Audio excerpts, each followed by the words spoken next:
मानवता एक होना चाहिए, संविधान एक होना चाहिए, कानून एक होना चाहिए, शिक्षा एक होना चाहिए। तुम पढ़ लिख करके भाई आईएएस बन गए होंगे संतोष वर्मा जी, नथिंग। उनके शब्दों की मैं कड़ी निंदा करता हूं, घोर निंदा करता हूं। ऐसे व्यक्ति पर एफआईआर होना चाहिए। देखिए मानसिकता आईएएस आईपीएस की, संतोष वर्मा जी की, धन है, बेटियां तुम्हारी भी हैं। कौन माइकल लाल कहता है कि पहले से शादियां ऐसे नहीं होती थी? होती थी, लेकिन तुम्हारी विचारधारा गलत है, तुम्हारे शब्द गलत है।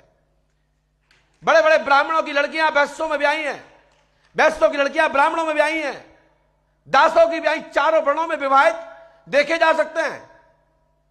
यदि ऐसा नहीं होता तो महाराज शांतनु ढीमर कन्या से विवाह नहीं करते। आप कुरु और पुरुवंश का पूरा व्याख्यान पढ़ सकते हैं। हरवंश पुराण का अवलोकन करिए, जिसको पढ़ना हो, जिसको पढ़ना हो भवंश पुराण पढ़ के देख लीजिएगा। कितने ऋषि हैं जिन ऋषियों की माताएं क्षत्राणी या ब्राह्मणी नहीं है, लेकिन हमारे संतों ने, हमारे ब्राह्मणों ने उसको स्वीकार किया है। और ब्राह्मणों की लड़कियां भी क्षत्रियों में और वैश्यों में आदि चारों वर्णों में प्राप्त हैं, आख्यान पढ़ सकते हैं। लेकिन जो स्वतंत्रता पूर्वक गई है, स्वयं अपनी इच्छा से वर चुना है, उनके लिए हमारा पुराण शास्त्रों में आख्यान मिलते हैं। लेकिन संतोष वर्मा जी की मानसिकता देखिए। ऐसे संतोष वर्मा जी के उन वाक्यों पर, उनकी शब्दों की मैं कड़ी निंदा करता हूं, घोर निंदा करता हूं। ऐसे व्यक्ति पर एफआईआर होना चाहिए, इसके ऊपर मुकदमा होना चाहिए, इसको केस होना चाहिए, इसको कानून संज्ञान ले। कौन कहता है ऐसा नहीं है? आज देखिए मेरे 50 आईएएस आईपीएस हैं जिन्होंने बड़े बड़े घर की लड़कियां ली और अपनी लड़कियां बड़े बड़े घर को दी। मैं कौन से आईएएस आईपीएस की बात करना चाहता हूं? यदि कोई बात होती है मैं प्लेटफॉर्म में बताऊंगा। कितने ऐसे मेरे आईएएस आईपीएस मेरे जानकारी में हैं जिन्होंने समाज का त्याग करके विवाह किया है।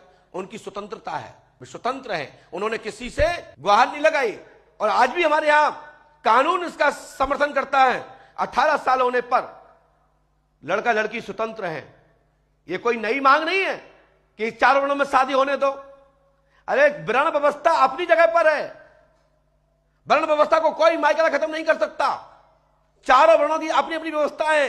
बड़े बड़े ऋषि महर्षि नहीं कर पाए, हम और तुम तथाकथित कालनेमी बाबा लोग, कालनेमी जो पढ़े लिखे लोग क्या वर्ण व्यवस्था खत्म करेंगे?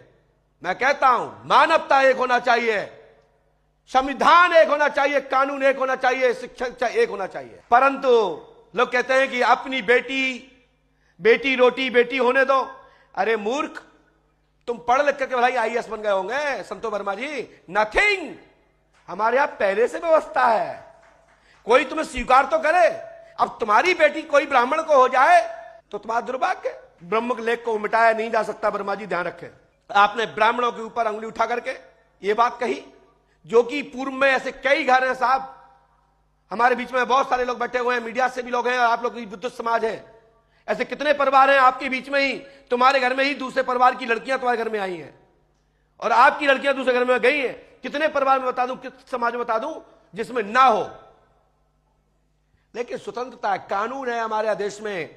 आज भी कानून इस बात को बोलता है कि 18 साल में अपने आप वो बेटा बेटी निर्णय ले सकते हैं। लेकिन वर्ण व्यवस्था खत्म कोई भी माइकल लाल नहीं कर सकता। स्वतंत्रता के रूप में कानून हो सकता है और है, और लोग पालन करते हैं।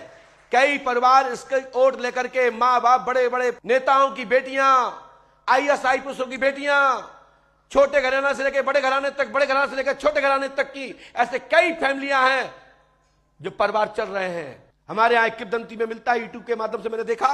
क्या हमारे यहां भीमराव अंबेडकर जी, जिनको संविधान का रचयिता कहा जाता है, उन्होंने भी तो ब्राह्मण की लड़की शादी की। किसने रोका? अरे आप करना चाहो करो, कौन रोक रहा है? लेकिन मैं इतना कहना चाहता हूं कि देश में जो 4 वर्ण व्यवस्था है, इसको कोई भी माइकल लाल खत्म नहीं कर सकता। मानवता एक हो सकती है, इसके लिए हम सब कहते हैं सब एक हो। नर ही नारायण की सेवा है, नारायण की सेवा करिए। जीव दिया मम दिया, वसुदेव कुटुंबकम। हमारे भगवान विष्णु इस संसार के पालक है। वो तो नहीं कहते हैं कि आप इस जाति के समुदाय के, परंतु उसके बाद भी लोग देवी देवताओं पर अंगुलियां उठाते हैं। उनकी मानसिकता से मानसिकता न मिलने के कारण संबंध नहीं होते हैं, और जहां ब्लूटूथ की तरह संपर्क हो जाता है, तो ऐसे कितनी फैमिलियां हैं। हमारे कई ऐसे परिवार हैं जिन्होंने मुसलमानों की लड़कियों को स्वीकार किया है, लेकिन हमारा विरोध है किस बात का? लवजात, धोखाधड़ी, गुमराह करके, बेवकूफ बना करके। उसके लिए कानून है 420, धोखाधड़ी, बलात्कार, अपहरण, इनकी धाराएं। ऐसे ही तरह से कोई भैला फुसला करके, दबा करके, बंदूक की नोक पर, तलवार की नोक पर कोई किसी का धर्मांतरण कर रहा है और जबरदस्ती किसी की बेटा बेटी को उठा रहा है, वहां पर हमारे संगठन, हमारे सनातन धर्म की संस्कृति के जितने भी मठ हैं, वहां के गुरु आचार्य, बड़े बड़े संगठन रक्षा करते हैं और कहते हैं हम तुम्हारे साथ हैं, बेटा बेटियों पर अत्याचार नहीं होने देंगे। इसका विरोध हम करते हैं कि लब जात, थूक जात, फलाना, आदर पादर छादर सबका विरोध करते हैं। लेकिन ऐसे कितने लोग हैं, बड़े बड़े महात्मा, बड़े बड़े ऋषि महामुनि, आज के वर्तमान में 21वीं सदी में कितने ऐसे आचार्य हैं जो रसखान के गीत गाते, भजन गाते हैं। बताइए, आप लोग तो आचार्य हैं, जब वो मुस्लिम ही है तो क्यों गाते हैं? कबीर के दोहा गाए जाते हैं, पढ़े जाते हैं। यदि वो इस संप्रदाय के दूसरे संप्रदाय के तो क्यों? मात्र विचार को ही स्वीकार किया गया है। राम और रावण का जो युद्ध हुआ है वो विचारधारा के कारण ही हुआ है, और पूजा भी गया है रावण को। उनके योग, विद्वानता, ज्ञान के कारण रावण को पुरोहित बनाया गया है, पूजा गया, उसी रावण को राम के द्वारा मारा भी गया है। तो हम आपसे कहना चाहते हैं, सत्य को स्वीकार करिए, धर्म पर चलिए, धर्म का पग को रखिए, धर्म को मत खोइए, नहीं तो एक दिन आपको नुकसान होगा, आपकी संस्कृति खराब होगी, वर्ण संकरता फैलेगी। वर्ण संकरता में भी वर्ण संकृति, लामक, प्रतिलामक, यह भी बड़ी विडंबना है। लेकिन कौन सी वर्ण व्यवस्था है, किसको मानना है? वहां पर कहा गया है कि अपने ही अपने कुल के ब्लड के अंश को भड़काते हुए विवाह संबंध करिए। और आज भी दो कुल की एक लड़का लड़की होते हैं, तब बच्चे होते हैं, तब परिवार चलता है। कई जगह दूध बरका के करते हैं, ब्लड बरका के, ऐसा हम लोग भी गोत्र बरका के करते हैं, लेकिन वर्ण व्यवस्था को तब भी खत्म नहीं करते। और जो व्यक्ति जीजाजी के साथ में भाग जाती है, जो व्यक्ति मौसा जी के साथ चली जाती है, फूफा जी के साथ चली जाती है, ऐसे यूट्यूब पर कई पड़े हैं, तो उनको कौन रोक लेता है? वो कानून का सहारा ले लेते हैं। तो हमारा कानून है कि आप स्वतंत्र है, यदि शादी करना चाहते हो तो कानून का सहारा लो, कर लो, और करते हैं लोग। तो इसकी मांगने की जरूरत नहीं है, मात्र यह सुधारने की जरूरत है कि संस्कृति बचाओ, बच्चा बच्ची को पढ़ाओ। इतना तो देखो कि आप कैंसर रोगी से जुड़ रहे हो, आप ऐसे रोगी से जुड़ रहे हो जिसके छूते ही तुम्हारे सर में फैल जाएगा, सलकुशन हो जाएगा, परिवार डूब जाएगा।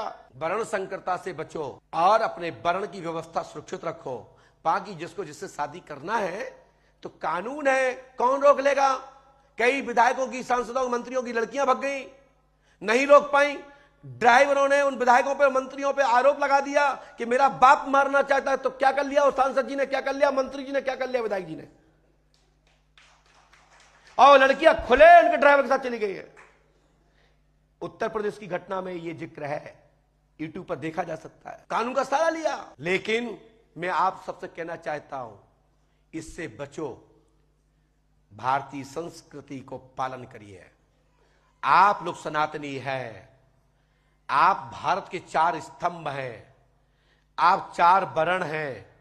अपने कुल, खानदान, योग, अपने लिए बर, बेटा बेटी, लड़का लड़की को चुन सकते हैं। मैं इसका समर्थक हूं।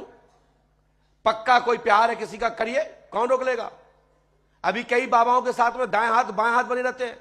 उनने भाभी को प्यार किया, अपनी पत्नी को भगा दिया, अब तीसरे से कर ली, अब चौथे साथ आ गई, अब 5 में लाइन में लगी है आने के लिए। क्या कर लोगे? बड़े बड़े बाबा बने हैं, उनके संगे लोग घूम रहे हैं, अब दाएं हाथ बाएं हाथ बने हैं। बड़े बड़े नेता जो संरक्षण करते देश का, उनके साथ दाएं और बाएं खड़े हैं।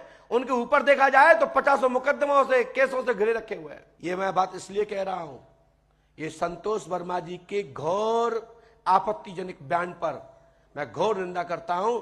ऐसे व्यक्ति पर FIR होना चाहिए।